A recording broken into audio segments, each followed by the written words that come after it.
വരുമല്ലോ, നീ പൊക്കോ. കഷ്ടം, മൊബൈൽ നമ്മള് വീട്ടിലേക്ക് തന്നെയല്ലേ പോണേ, പിന്നെ നീ എന്തിനാ കിടന്ന് ധൃതി പിടിക്കണേ? അതല്ലേ ഞാനും ചോദിക്കുന്ന, വീട്ടിലോട്ടല്ലേ പോകുന്നത്. വീടെത്തിയില്ലേ, നീ അങ്ങോട്ട് കയറി പൊക്കോ. പൊക്കോ.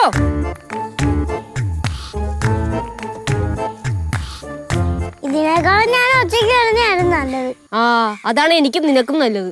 അമ്മ വരട്ടെ, ഞാൻ പറഞ്ഞു കൊടുക്കും. നീ പറഞ്ഞു കൊടുത്തോ.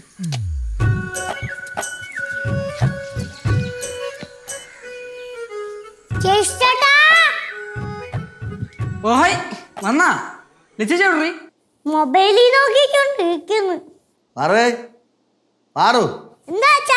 മക്കളെത്തിയാ? മക്കൾക്ക് അച്ഛന് കാര്യം കൊണ്ടുവന്നിട്ടുണ്ട്.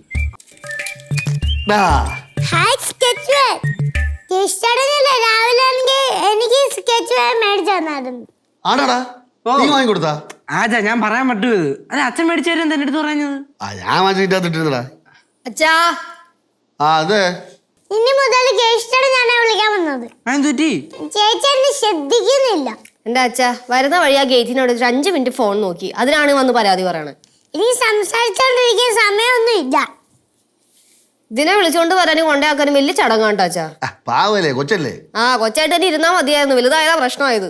ഇവിടെ പല പിള്ളേരും അങ്ങനെയാണ്. കൊച്ചായിരുന്ന പ്രശ്നമില്ല, വലുതാകുമ്പോഴും പ്രശ്നം തന്നെ, നമുക്ക് ഇപ്പോഴും പ്രശ്നം തന്നെ, എപ്പോഴും പ്രശ്നം തന്നോണ്ടേയിരിക്കും. അച്ഛാ,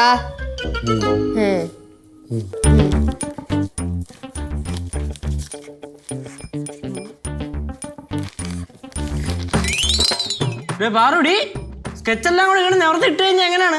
ശരിയാവൂല കേട്ടാ. ശരിയാവത്തുള്ളു. നേരത്തെ ഇട്, എന്നിട്ട് വേണം അവിടെ ഇവിടെ ഒക്കെ കൊണ്ടേ കളയാൻ. അവള് പറയണ കേട്ടാ അച്ഛാ. അവളെ രാവിലെ എണീപ്പിക്കണം, പല്ലി ഏൽപ്പിക്കണം, കുളിപ്പിക്കണം, ഡ്രസ്സ് ഇട്ട് കൊടുക്കണം, നേഴ്സറി കൊണ്ടേ ആക്കണം, തിരിച്ച് വിളിച്ചോണ്ട് വരണം. ഇതൊക്കെ ചെയ്തിട്ട് അവക്ക് എന്റെ അടുത്ത് തരി പോലും സ്നേഹമില്ല. അതൊക്കെ ചേച്ചിയുടെ കടമേ. കൊച്ചിന് കാര്യങ്ങൾ തിരിച്ചറിയാനുള്ള കഴിവായി, അത് പറഞ്ഞ കേട്ടാ. ചേട്ടാ, അച്ഛനും മേടിച്ചു കൊടുത്തു ഒരു സ്കെച്ചും കൂടെ. അപ്പൊ 2 സ്കെച്ച് പെൻ ഇവൾക്ക് കിട്ടി. ആകുമ്പോ ഇനിയിപ്പോ ഓടി കിടന്ന് അടിക്കാനുള്ള സ്കെച്ച് പെൻസിലായാല. അവള് പറയുമ്പോ സാധനങ്ങളൊക്കെ ഇവിടെ എത്തിക്കുന്നുണ്ടല്ലോ, അതിന്റെ അഹങ്കാരമാണ് കൊച്ചിന്. അച്ഛാ, മിണ്ടാതിരിക്കാൻ പറ, എനിക്ക് ശ്രദ്ധിച്ചു വരയ്ക്കാൻ പറ്റുന്നില്ല. എന്തോ അല്ല, അവളുടെ വരപ്പൊന്ന് കാണണല്ലോ മാറിക്കേട്ടാ. ഇതെന്തോന്നത്? അതെന്ത് സാധനം അത്? അതെന്തോ പഴത്തിന് കയ്യും കാലും എന്തോ.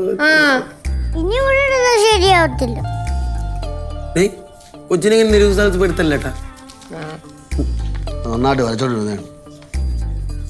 ഇതൊക്കെ വെറുതെ അല്ല അച്ഛാ, ഞാൻ സീരിയസ് ആയിട്ടൊന്നും പറയണല്ലേ, ചുമ്മാ ഇളക്കാൻ പറയുന്നത്. അതെ, ഈ കലാവാസനയും കോമൺ സെൻസ് ഉള്ള പിള്ളേര് പഠിത്തത്തിന് പുറകോട്ടായിരിക്കും.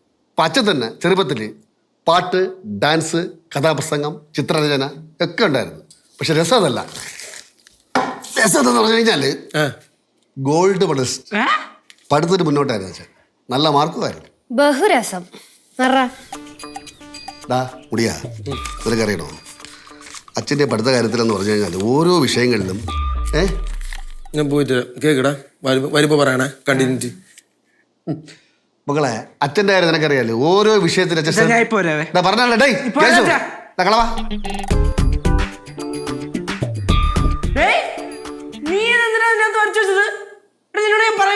പേപ്പറൊന്നും വരക്കില്ലെന്ന് എന്താടാ കഷ്ടം നോക്കണേ അച്ഛാ. കാണിച്ചു വെച്ചേക്കണ നോക്ക്. താണ്ടേ, ഞാൻ സേവാകേന്ദ്രത്തിൽ കൊണ്ടുവന്ന പേപ്പറാണ് വരച്ചു വെച്ചേക്കണ നോക്ക്, കീറും ചെയ്ത്.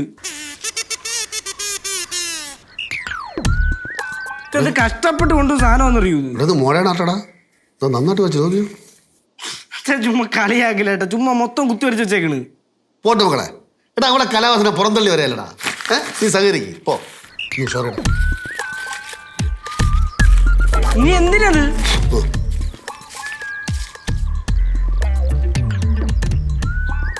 പാടോ